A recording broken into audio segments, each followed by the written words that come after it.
इसलिए समझाता हूँ कि ये बात आपने खुद करनी है।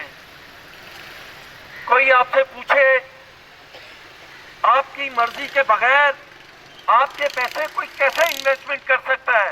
ये अमानत थी, आपकी अमानत थी, और हमने उसमें ही उनसे कहा कि जब पैसे हमें कहीं इन्वेस्ट करने होंगे तो आप भी उसमें शामिल होइएगा।